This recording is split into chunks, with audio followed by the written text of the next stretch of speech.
Oh man. Oh, one day rain, one day, heat. Well, what's next? I don't get it, man.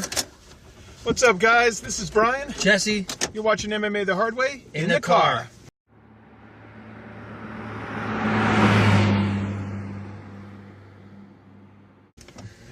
I don't know about you, man, but it just feels like I broke up with my girlfriend or something. I find my week is like twiddling my thumbs. Like, what do I do? I mean, I know I'm supposed to be doing something, but it's wild, or watching something, dude. If you don't pay attention, then you realize, oh wow, the UFC's like, this must be when they tell everybody in the UFC, oh, take your spring vacation. Oh my!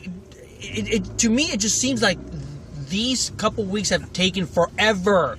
I mean, which is pretty good because you know what? You have the other organizations that might have something, but even then, some of them nothing. Bellator's on vacation or something. Yeah, or what? some of the stuff I'm seeing is we're starting to see like Muay Thai is getting a little bit more exposure. Yeah. You know, those lion fights. Yeah. Man, oh man. Hey, guys, I just want to say I want to thank FightMatrix.com for being a link share with MMAthehardway.com. And if you haven't checked out FightMatrix.com, oh god, take a look. That's where we get almost all of our information. I think that's where everyone gets their information. Yeah, I mean, we don't have a lot of time to prepare for the show, and we go there, and it's literally like a one-stop shop. Their fight records are connected to SureDog's fight records, which are super and they're accurate. always dead on. They're always dead on. And you'll see information on basically any ranked fighter. And if a fighter hasn't fought in a couple of years, probably not going to get a lot of info there, but that's all right because mostly what we talk about are active fighters. And you're starting to see that when they call it the fights, you're starting to see that little number next to their name. Yeah, now that they're ranking. The ranking system. I really like it because I started, if you haven't noticed, we talk about their rankings because sometimes, I mean, if you're not paying attention, you don't realize that you got there's a certain order to the madness. Get a ranking of a 30-something guy going up against 100-and-something, and you're going, whoa, this 100-something guy, maybe he's what do they know? What does Joe Silva know? I don't know. Yeah, trying to maybe give him some exposure, really test him. Yeah. Hey, quick here. I spent last Saturday at Innovative Results in Costa Mesa. And there, Corey Beasley's the head trainer there, and he has developed over the last few years a focus. He focuses almost entirely on mixed martial arts fighters. And he had a guy there, and I'm going to forget his name right now. It's like John... You'll see the name pop up on the screen. This guy is incredible. He's a strength guy, and he's famous for, I think he was on Regis and Kathy Lee, and he tore like 100 decks of cards in half in like 2 minutes. Wow. I mean, it might even be more than that. Like the strongman competition type thing. Yeah, he towed a big rig up a hill for a mile. Wow. On his own.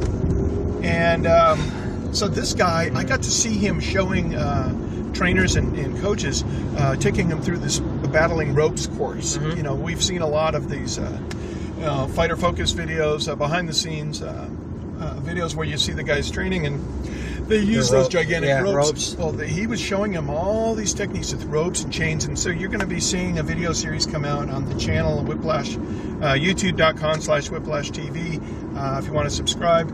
And we're putting out several videos from my footage there. I got about 65 clips from last Saturday. And dude, some of these techniques are just incredible. The thing that got me going, it really got me thinking about how important the mental part of the game is. How many guys have we seen?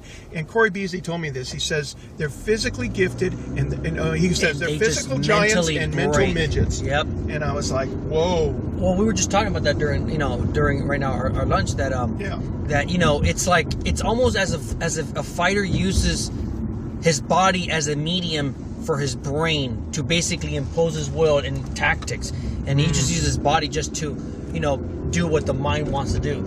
How many times, and I agree with you, how many times have you seen a fighter that he could win and just something happens and they break?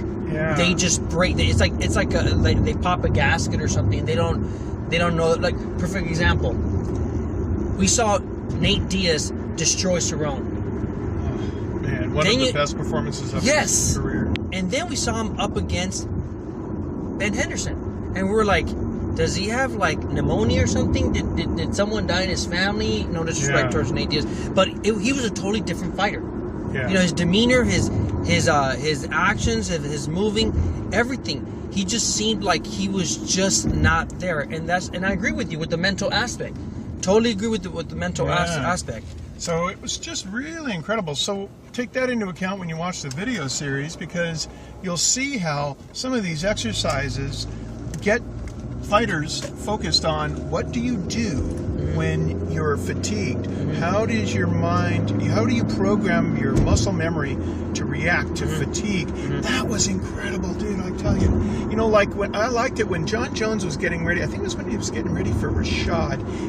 They said that they had a part where they were showing him doing laps in the pool, and they asked him what is he doing that for, and he said, well, I do it after I'm finished training because I'm dealing with, how do I deal with panic? And I was, oh man, that's high level. That is. You know?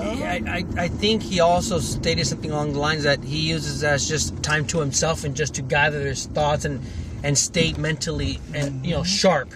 Well, like if you've ever been, like I've surfed a lot over the years, and sometimes you're in big waves, and it's very easy to kind of, there's something about the water being underwater and not being able to breathe that it triggers a panic. The fight or flight thing. Yeah, mentality. So I could understand when he's in the water and like that, and he's like, and he's, you got to remain calm.